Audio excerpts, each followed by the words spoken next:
यमुना तीरा वनचारी जय राधा माधव कुंज बिहारी जय राधा माधव कुंज बिहारी जय गोपीचन वल्लभा गिरिवरदारी जय गोपीचन वल्लभा गिरिवरदारी यशोदनंदन व्रजजन रंजन यशोदानंदन व्रजजन रंजन यमुना तीरा वनचारी यमुना तीरा वनचारी जय राधा माधवा कुंज बिहारी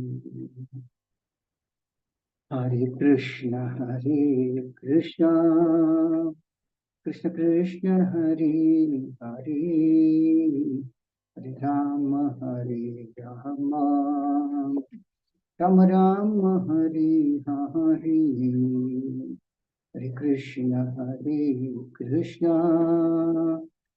कृष्ण हरे हरे हरे राम राम राम हरे हरे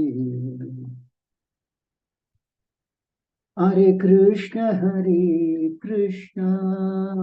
कृष्ण कृष्ण हरे हरे हरे राम राम राम राम हरे हरे हरे कृष्ण कृष्ण कृष्ण हरे हरे हरे राम राम राम हरे हरे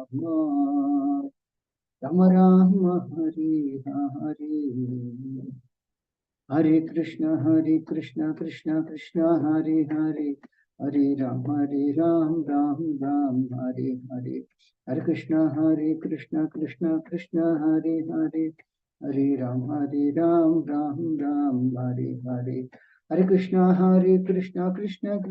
हरे हरे हरे राम राम राम हरे हरे हरे कृष्ण कृष्ण कृष्ण हरे हरे हरे राम राम राम हरे हरे हरे कृष्ण कृष्ण कृष्ण हरे हरे हरे राम राम राम हरे हरे कृष्ण कृष्ण कृष्ण हरे हरे हरे राम राम राम हरे हरे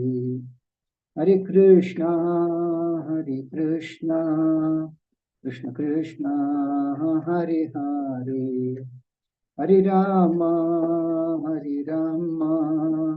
राम राम हरे हरे जय प्रभुपादा जय प्रभुपादा शील प्रभुपादा एवं विष्णुपाद परमहंस प्रवचक स्तोत्र सदस्य श्रीमती ग्रैंड जैसे भक्तिवेदांत स्वामी शील प्रभुपाद की जय। इस्कॉन संस्थापक शील प्रभुपाद की जय। जेवं विष्णुपाद परमहंस प्रवचक स्तोत्र सदस्य श्रीमद भक्ति सिद्धांत सरस्वती गोसाई महाराज प्रभुपाद की जय। जेवं विष्णुपाद श्री गौर किशोरदास बाबू महाराज की जय। जेवं विष्णुपाद सच्चिदानंद श्री भक्ति विनोद ठाकुर की जय। जेवं विष्णुपाद वैष्णव सर्वभौम श्री जगन्नाथ दास बाबू महाराज की जय। जय श्री रूप सनातन उत्तर गुना श्री जीव गोपाल भट्टदास गोस्वामी प्रभु की जय। नमाचार्य श्री व्यास ठाकुर की जय। प्रेम से गो शिक्षण चैतन्य प्रभु नित्यानंद श्री अद्वैत दादा शिवशांत गौर भक्तवत की जय। श्री श्री राधा कृष्ण गोकुल श्याम कुंड राधा कुंड गिरि गोवर्धन की जय। श्री श्री गौरानी बनगौरीश्वर भगवान की जय। श्री मायापुर धाम की जय। श्री वृंदावन धाम की जय। गंगा माई की जय। यमुना माई की जय। भक्ति देवी की जय। तुलसी देवी की जय। अनंतपुरी वैष्णव की जय। श्री हरनाम संकीर्तन की जय। ग्रंथराज श्रीमद भागवतम की जय। इस्कॉन वर्तमान गुरुवंद की जय। समावित भक्तवृंद की जय। गौर प्रेमानंदे हरि हरि बोल। All glories to the assembly. All glories to the assembly. All glories to the assembly. All glories to Guru and Shikar and all glories to Srila Prabhupada ki jai. Om Namo Bhagavate Vasudevaya. Om Namo Bhagavate Vasudevaya. Om Namo Bhagavate Vasudevaya. Narayanam Namaskritya Naram Chaiva Narottamam. Devim Saraswati Vyasam Tato Jayamudiraye. Nashtaprayeshu Patreshu Nityam Bhagavata Sevaya. Bhagwati उत्तम श्लोके भक्तिर भवती नैष्टिकी Hare Krishna, welcome to this Friday morning Srimad Bhagavatam class. Today we are discussing from Srimad Bhagavatam, Canto 4, Chapter 7, Text 16 and Text 17. Text 16. Maitreya Uvacha Shamaptyaivam Midavam Sam Brahmana Chanumantritaha Karma Santanayam Asa Sopadya Yatvig Adibihi. Translation Srila Prabhupada ki jai. The great sage Maitreya said, thus being pardoned by Lord Shiva, King Daksha, with the permission of Lord Brahma, again began the performance of the yajna, along with the great learned sages, the priests and the others. Text 17, no purport, text 17 now.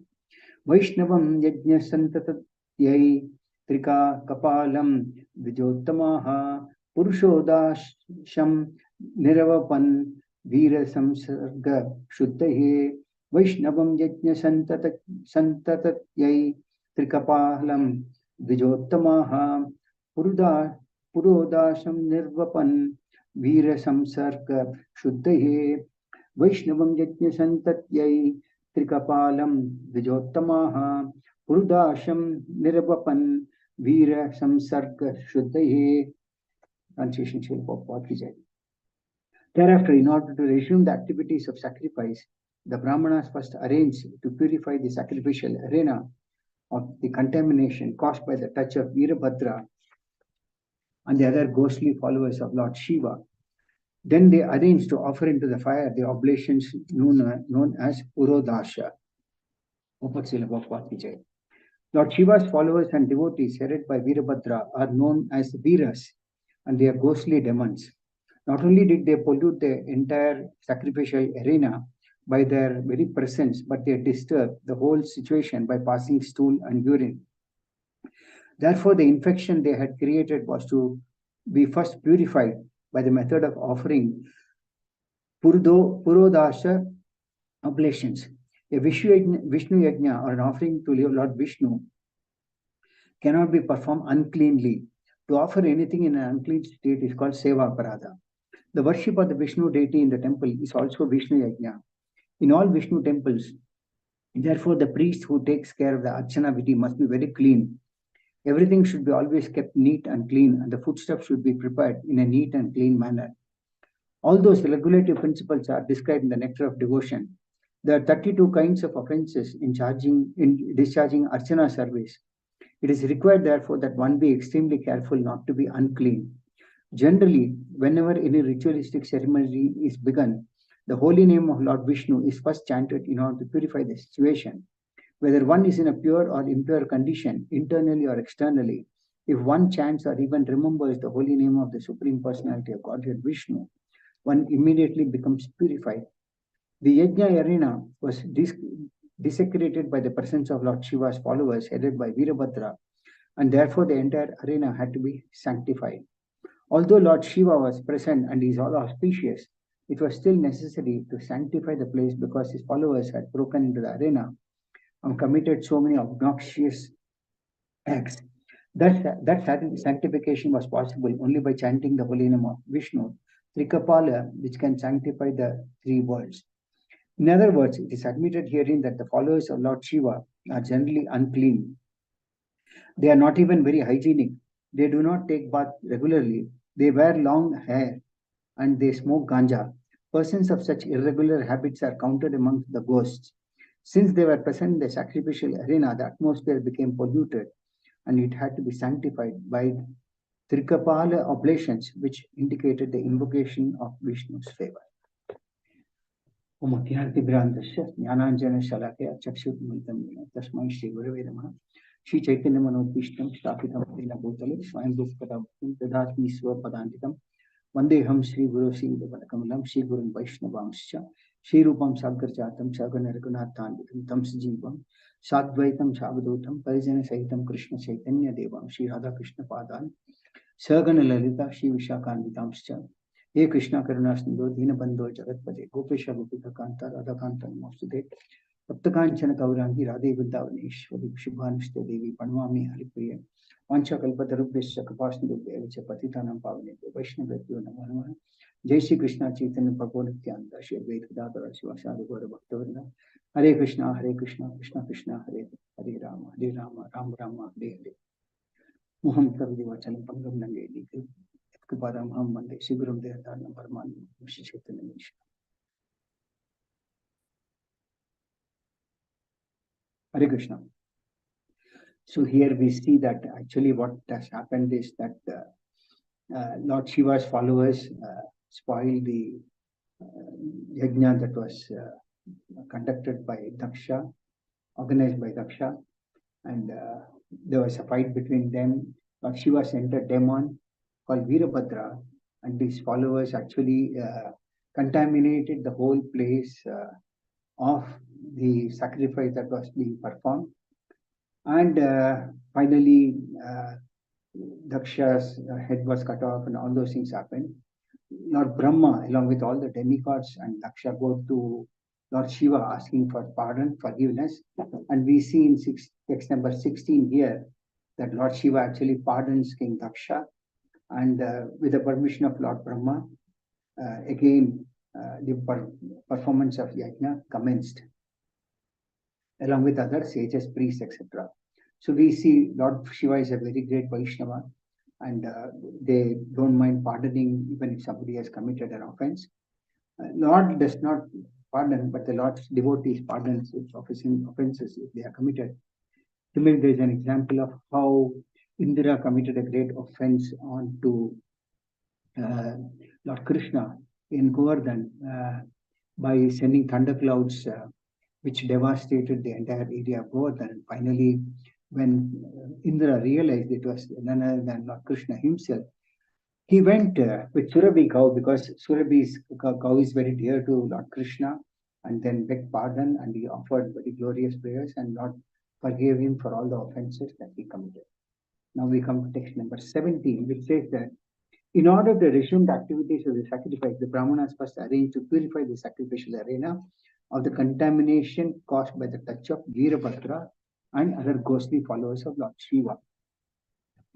So we see that actually the followers of Lord Shiva, this mentioned the purport also by Srila Prabhupada, they're of the lower class of people, even worse than Shudras, etc.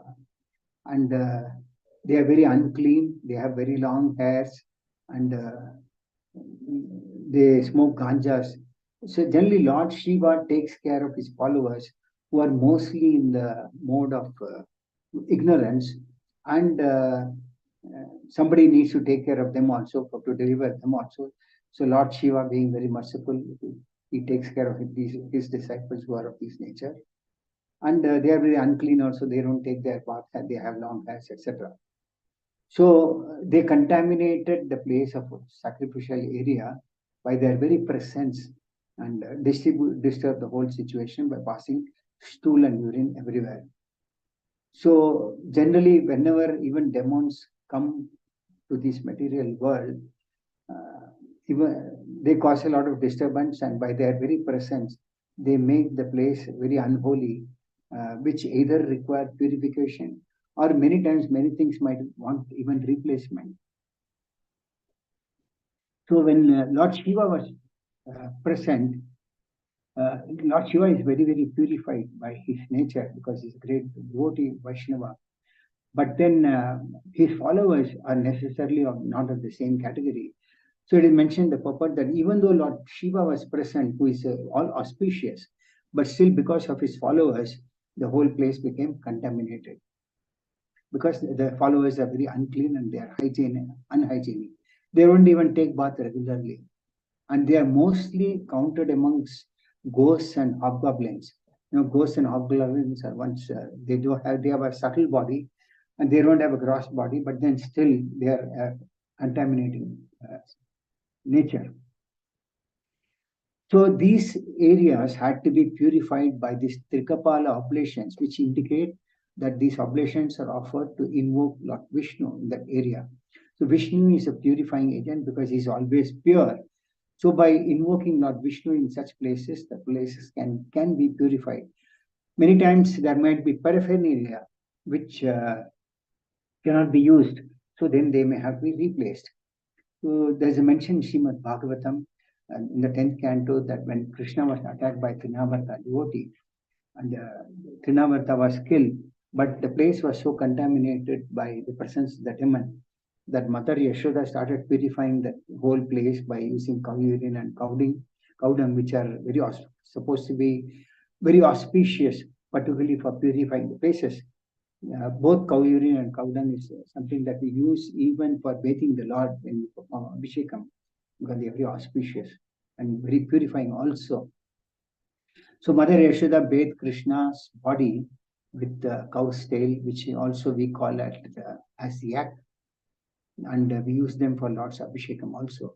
So this is what is called the physical cleaning process that takes place. There are also, it is said that mantras are also potential process for purifying apart from mudras. You might have heard by mudras, there are so many procedures used by the two hands and fingers by which mudras are performed. Mudras are also purifying, and similarly, mantras are also purifying.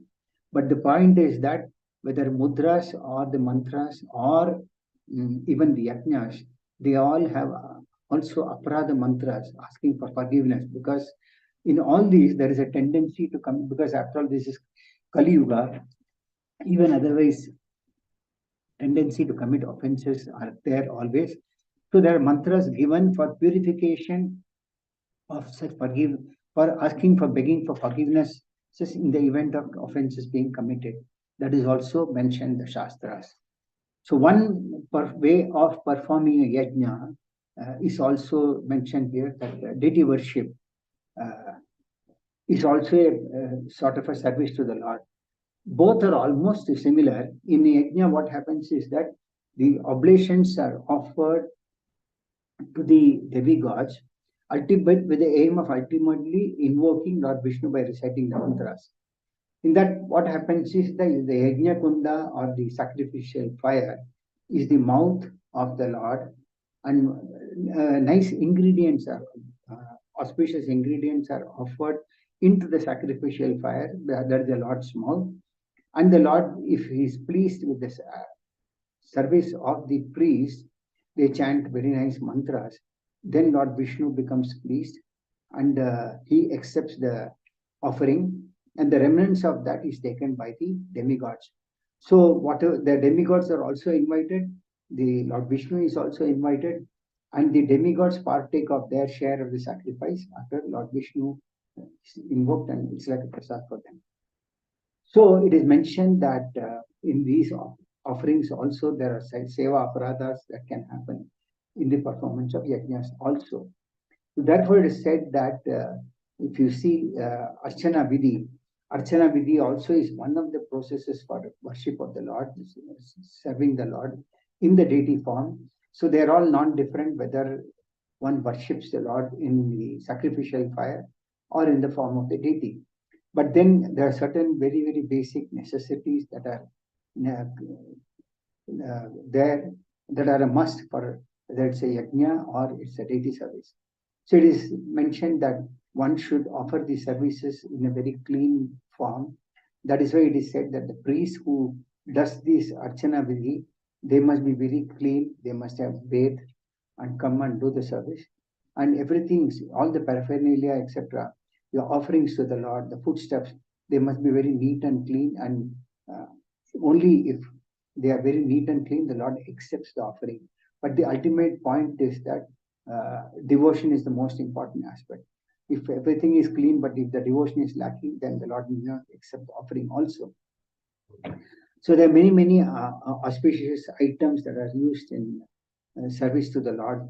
Out of one of the items that we normally use is that clay pots we use, because they can be discarded after every use, and whereas if you have to use other metallic items which are not porous, they have to be cleaned thoroughly with the necessary items for purification. So even in deity worship, or even in the practice of religion, it is mentioned that there are 4 basic necessities, of which deity worship is also one.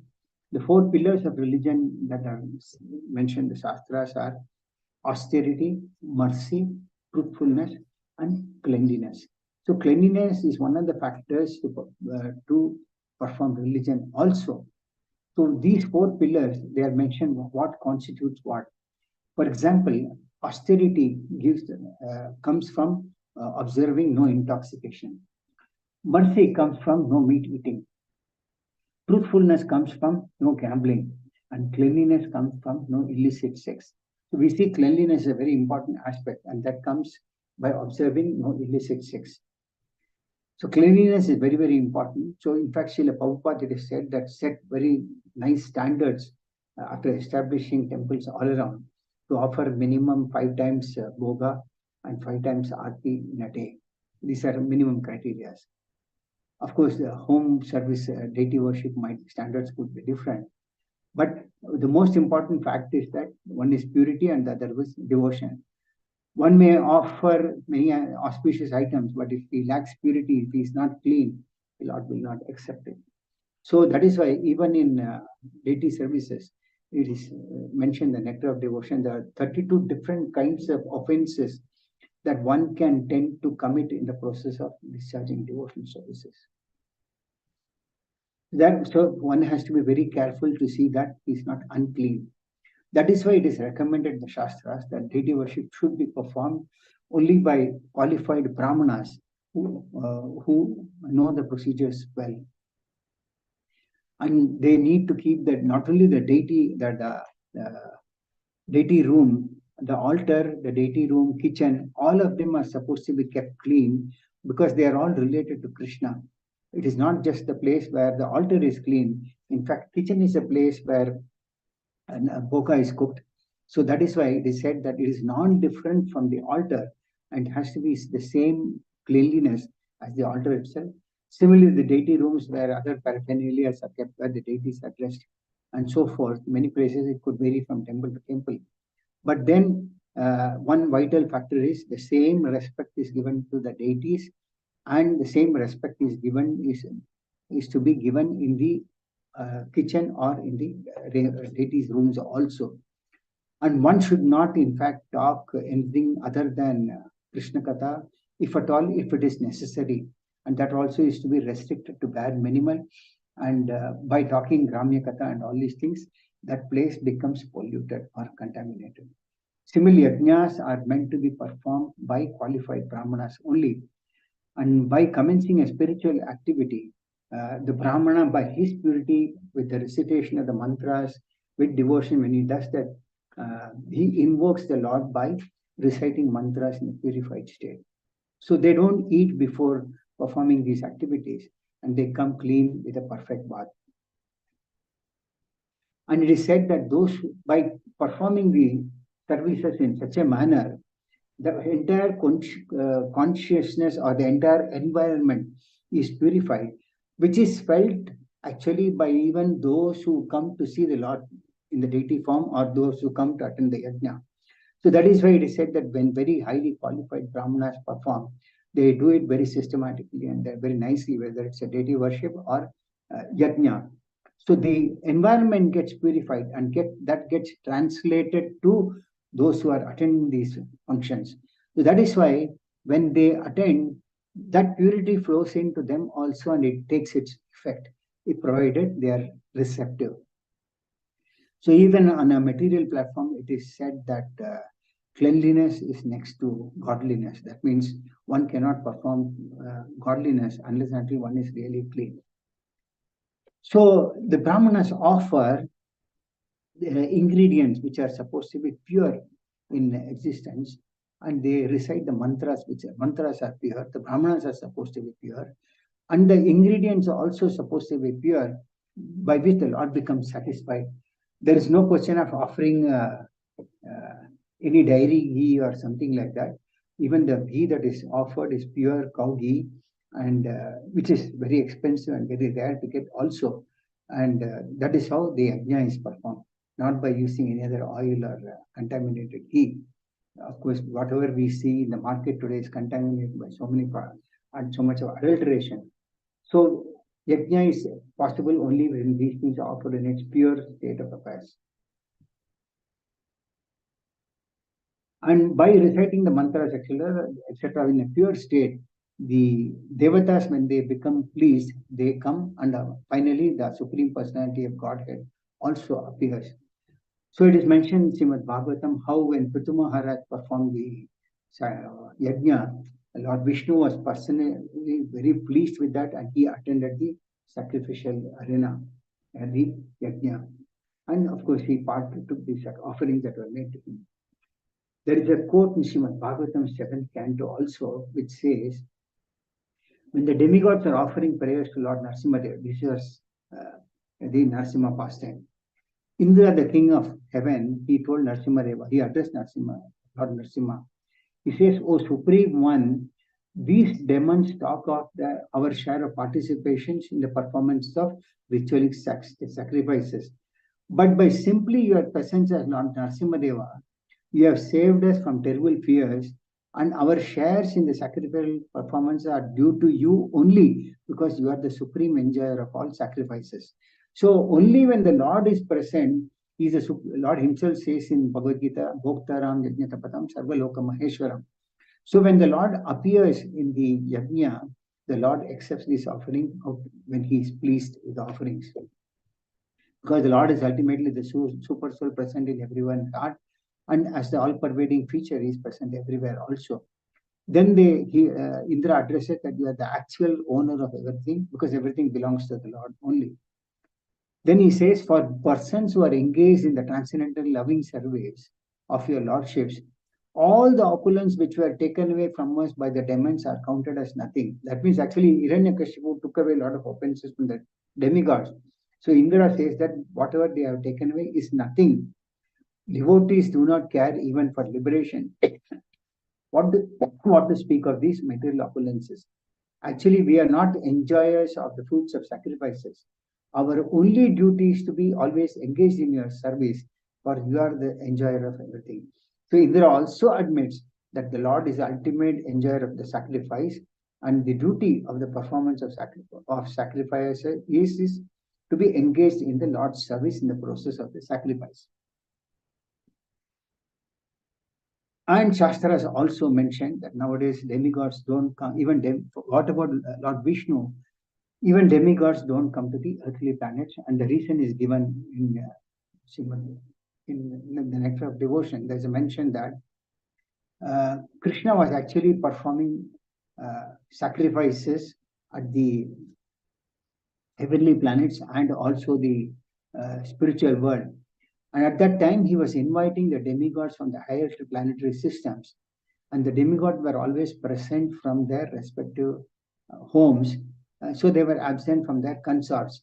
So the wives of the demigods, regretting the absence of the demigods, began to pray for the appearance of Lord Buddha, because Buddha appeared in this age of Kali to stop the path. Earlier, before the commencement of Kali Yuga, just before the commencement of when the Kali Yuga started, a lot of people started performing sacrifices, killing many innocent animals left and right. So Lord appeared as Buddha to stop this sacrifice. So these demigods' wives, they prayed to the Lord to appear to stop this sacrifice.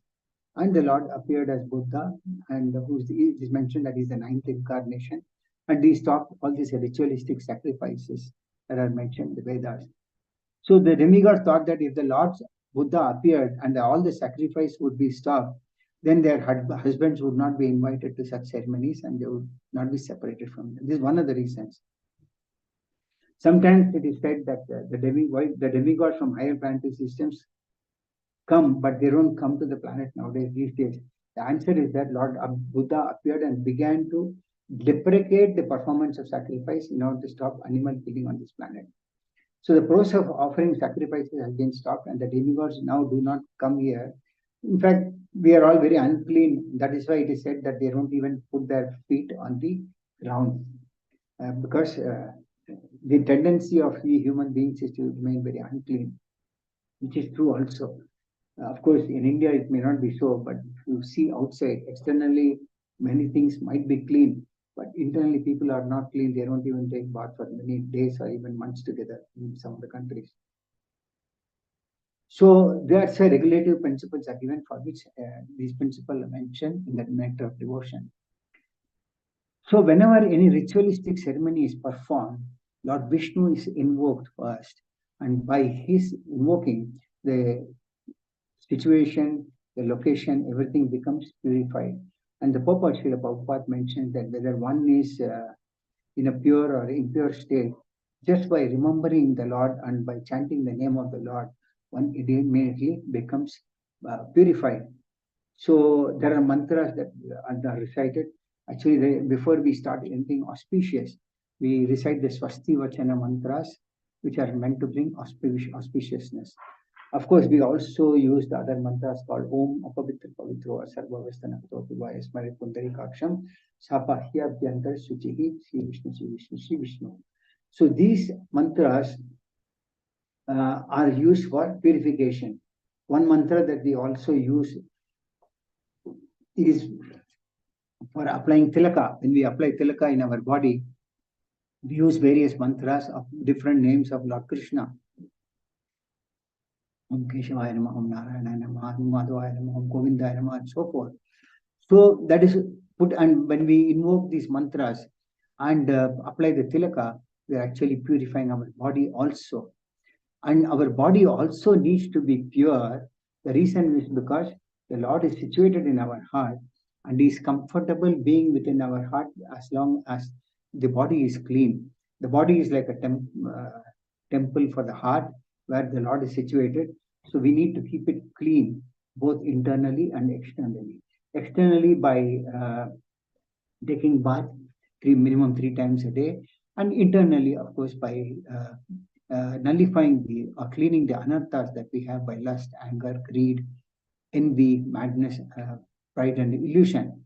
So we ourselves don't want to go to sometimes we might see in some public places, particularly in India, people might pass stool or urine, or some contaminated products might have been thrown.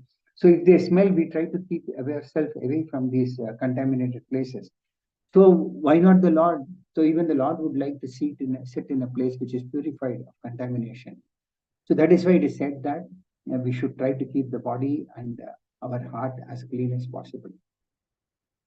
And this also can be done by chanting various mantras. So the process of deliverance also is given the Shastras. Satya Yuga, the process was by meditation. Treta Yuga by sacrifices. Dwapara Yuga was through temple worship or deity worship. And Kali Yuga, the only process is Harinam Kirtan. So even deity services are not very effective in Kali Yuga because people are contaminated and the ingredients are also not very pure in nature. In spite of all these things, there are also Seva Aparad and Nama Aparad. In all these things, one may recite mantras wrongly, or one might not do the services properly, for which mantras are there as a solution for by recitation. But the purpose of all these processes given is to meditate on the Lord. So whether we perform yajna or deity worship, ultimately the goal is to meditate on the Lord. And to meditate means to engage the mind. This is also a definition given in Srimad Bhagavatam. To engage the mind in thinking of the form of the Lord, the qualities of the Lord, the activities of the Lord, and the service of the Lord. So meditation means actually to constantly start thinking about the Lord, Lord's activities, pastimes, etc. And meditation does not mean thinking of anything impersonal or void. So according to the Shastras, meditation is also on the form of Vishnu only. There are some quotes that are there in the Shastras. In the Narasimha Purana, there is a statement about meditation on the form of the Lord. It is said that meditation focusing on the lotus feet of the Supreme Personality of Godhead has been accepted as transcendental. So when one constantly thinks of the Lord or meditating on his activities, that is transcendental in nature and beyond the experience of material pain and pleasure. So that is why when we physically engage ourselves in activities and serving the Lord, we feel some happiness in doing the service. And by such meditation, it is mentioned that even one who is grossly miscreant can be delivered from all the sinful reactions of his life. So we can understand how by just thinking about the Lord one can get purified and one can feel happiness. In the Vishnu Dharma also there is a mention that about one meditation on the transcendental qualities of the Lord. It is said that those who are constantly engaged in Krishna consciousness and who remember the transcendental qualities of the Lord become free from all reactions to sinful activities, and after being so clean, they become fit to enter into the kingdom of God. That means one becomes qualified to enter the kingdom of God by just rendering services to the Lord and becoming free. The result of that is that one becomes free from the reactions of all these sinful activities. How many works we might have performed, we don't know. By definitely rendering service to the Lord, one becomes free and becomes eligible. So the Shastras also give a conclusion that without becoming free from these simple reactions, there is no question of anyone entering the kingdom of God or remembering the Lord's form, qualities, etc. Then the Padma Purana, there is a statement that says that a person who is always engaged in meditating on the sweet pastimes and wonderful activities of the Lord becomes free from all material contamination. So this is a general statement in most of the scriptures. Of course, Srila Prabhupada mentions a sloka here, which is a quote from Chaitanya Charitamrita, which says, Martabhya satatam Vishnur vismartabhyo jatuche sarve vidhi nisheda syur etayor eva kinkarahada. The translation says, Krishna is the origin of Lord Vishnu, and he should be always remembered and not forgotten at any point of time. So Krishna should always be remembered and he should be not forgotten at any point of time. And all the rules and prohibitions mentioned in the Shastras should be the servants of these two principles. So all the rules and regulations that are given in the scriptures are meant for one to remember always Krishna and not forget Krishna at any point of time. That is why it is said that these rules and regulations are servants of these two principles, that is remembering and not forgetting. So that is why in anything that is done, there are two contradictory these things that is given. One is here we see remembering the Lord, and second is repeatedly in the other way given that not forgetting the Lord. Then I mentioned about this verse in Garuda Purana, Om Apavitra Pavitrova. The translation says, either pure or impure, or having passed through all conditions of life, if one can remember the lotus-eyed Krishna, he becomes externally and internally clean. So, like I mentioned, even if we are pure or impure, or even if we are contaminated, but one can become externally and internally clean by just reciting these slokas, because the slokas focus only on Lord Vishnu.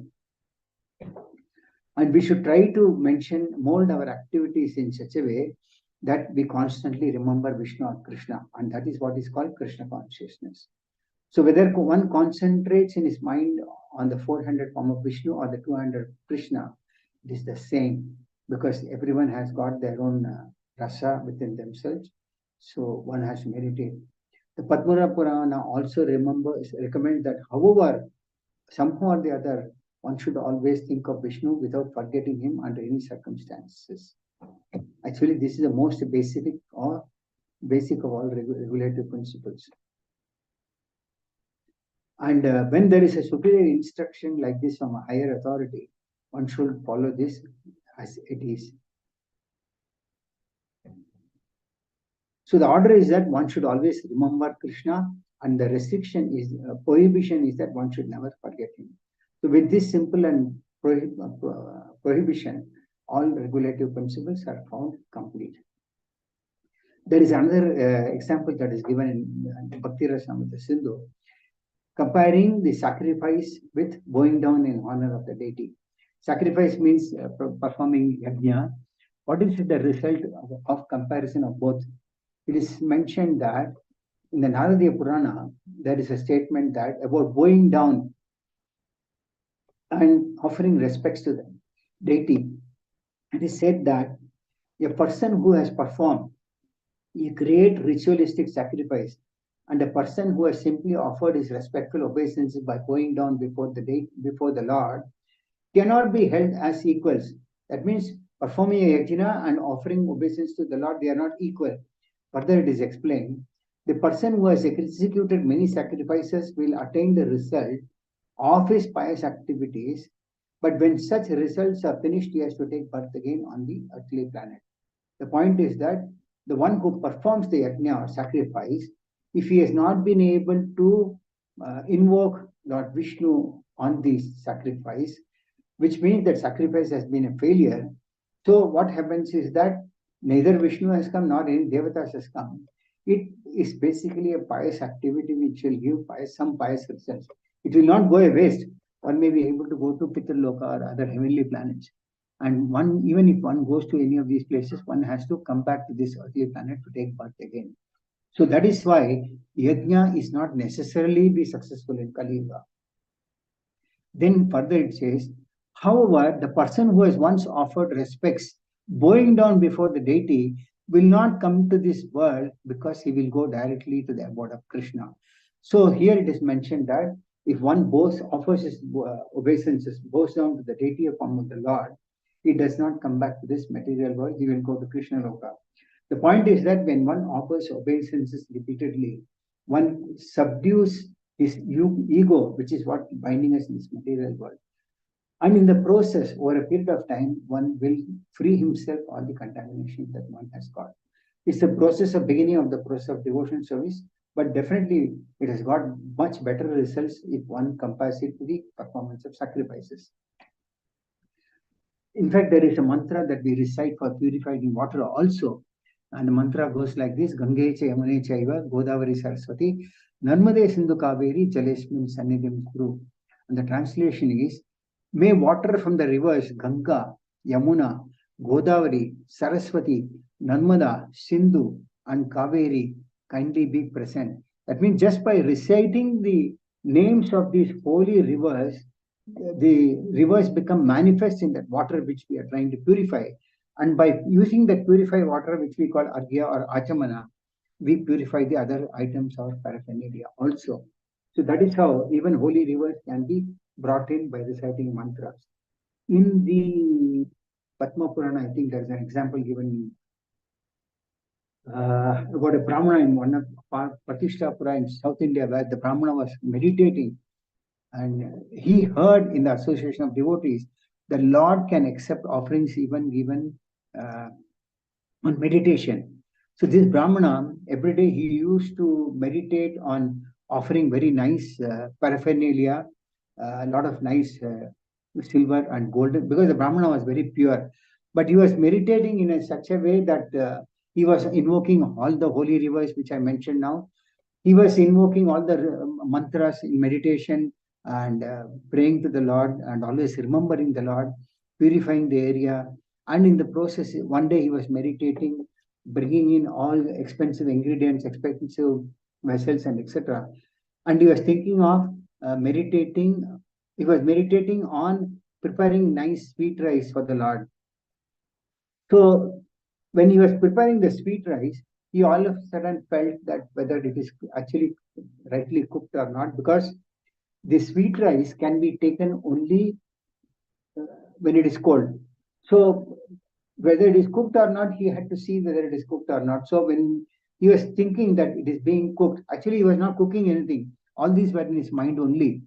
But at that time in his mind, he was thinking that he will put one finger into the cooking pot and see whether it is hot or whether it is cooked or not.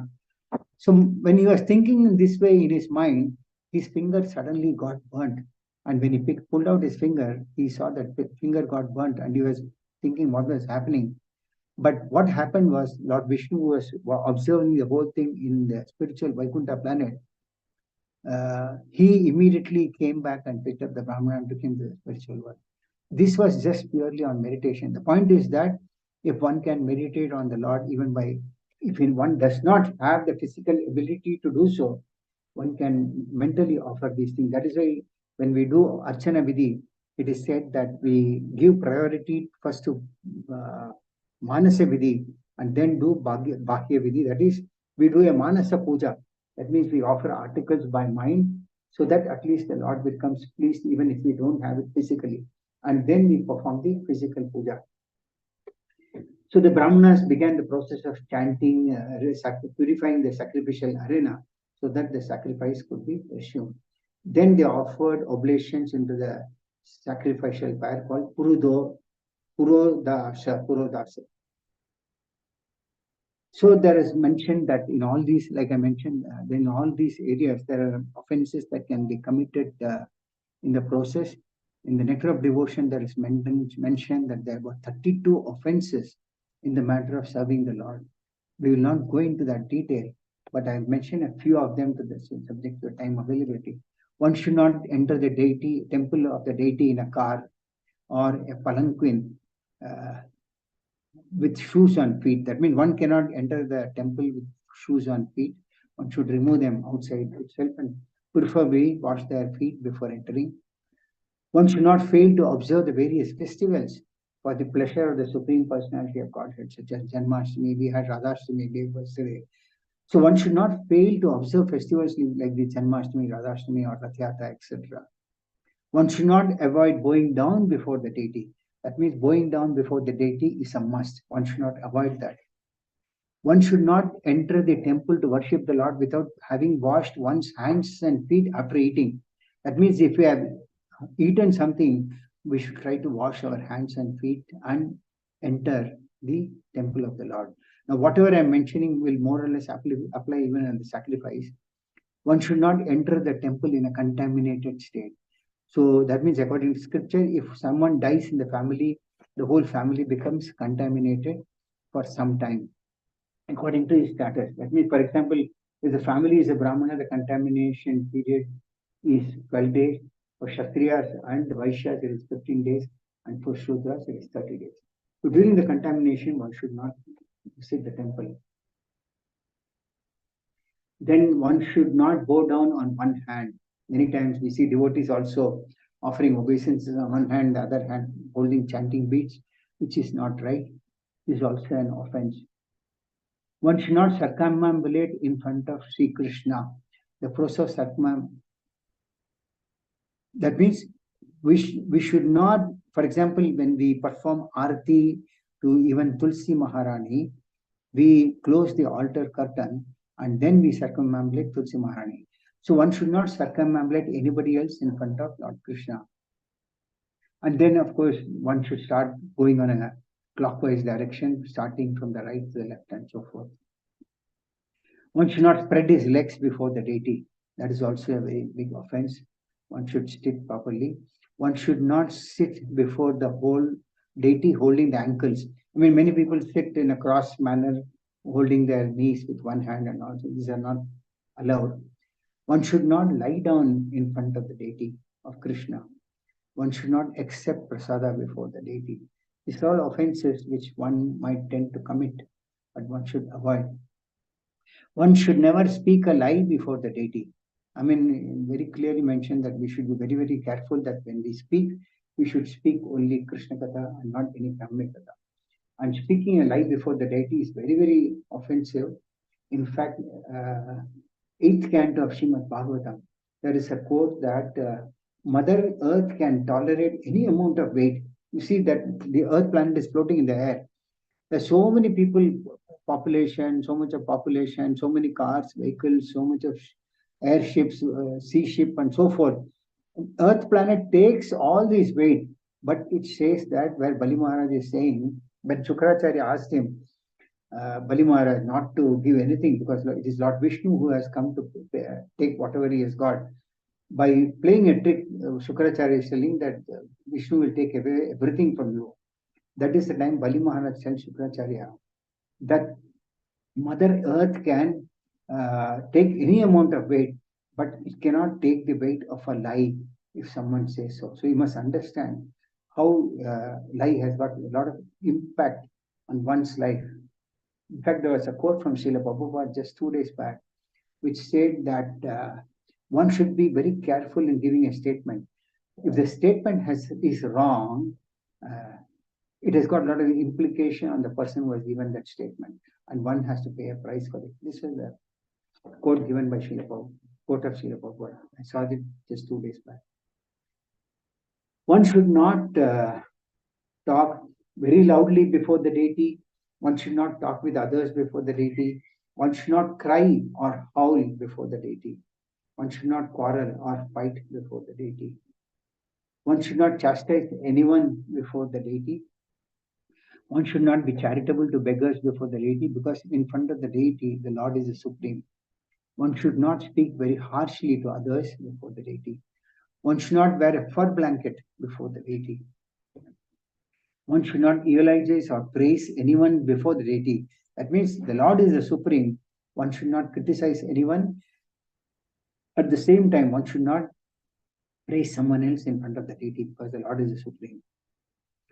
One should not speak any ill names before the deity. One should not pass air before the deity. One should not fail to worship the deity according to one's means. Lord has given capacity to everybody, and I said that even by mantra, by meditation, one can offer to his capacity whatever is possible to the Lord. The Lord accepts whatever is offered by his children. It's the devotion that the Lord sees. Then one should not eat anything which is not offered to Krishna. That means one should only eat prasadam. One should not fail to offer fresh fruits and grains to Krishna according to the season. After a food has been cooked, no one should be offered any foodstuff unless it is offered to the deity. One should not sit with his back towards the deity. One should be front, should be facing the deity. One should not offer obeisances silently to the spiritual master. In other words, one should recite the prayer to the spiritual master while offering obeisances. One should not fail to offer some praise in the presence of the spiritual master. So, in front of spiritual master, one can offer a praise, but one should not do that in front of a deity. One should not praise himself before the spiritual master. That means, in front of the spiritual master, one should not think that he is a very great person and praise himself. And one should not even deride the demigods before the deity. So one should not insult the demigods or deride them in front of the Lord himself, because they are all great devotees of the Lord. So these are some 32 odd offenses. Other than that, there are a lot of mentions that I mentioned in the other Puranas, like one should not touch the deity in a dark room. One should not fail to strictly follow the rules and regulations that are given in the Shastras. One should not enter the temple of deity without making a sound. That means if the altar is closed, one should make some sound before entering, because it's a private place for the Lord. So these are some of the things that are given in the Shastras, plenty of them. So with this, I conclude the class for the day. If anybody has got any questions or comments, they can ask me for the next couple of minutes.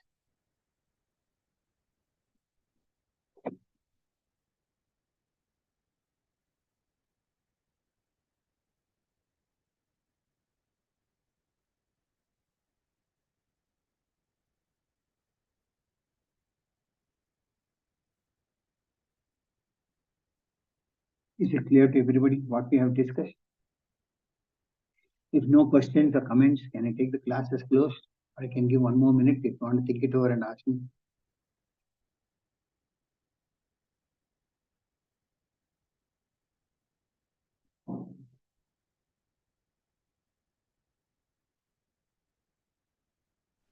Prabhu, Hare Krishna.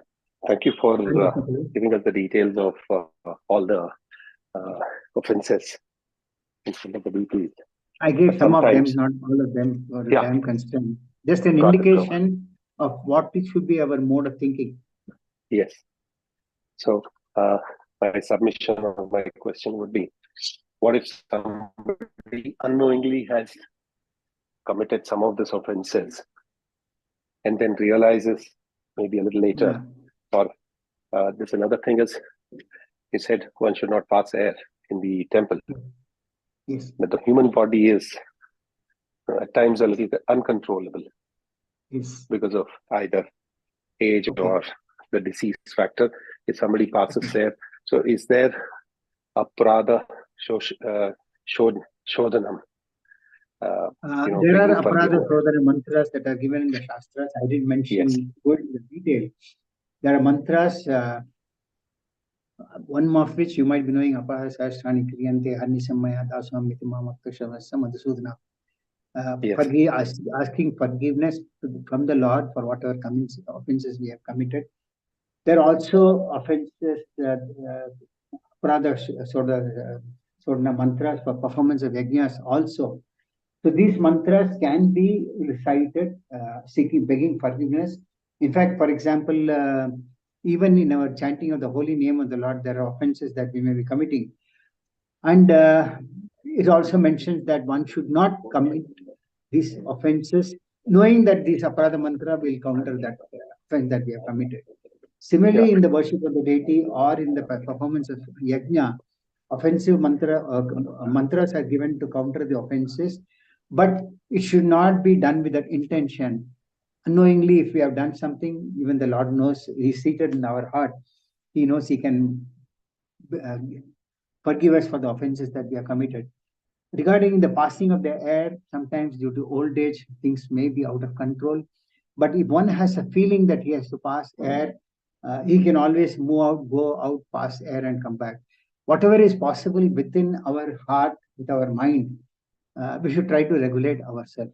Ultimately, it is a question of cleanliness, which I mentioned at the beginning of the class. If cleanliness is maintained, those who visit the temple or see the sacrifice, they also see that purification taking place and the effect takes place also.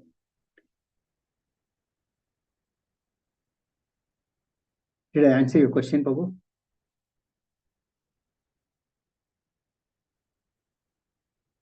Yes, Prabhu, you did. Thank you so much. Thank you, Prabhu. Anybody else? Any other questions, comments?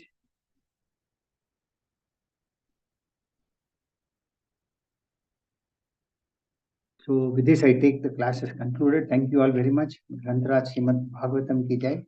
Srila Prabhupada ki jai.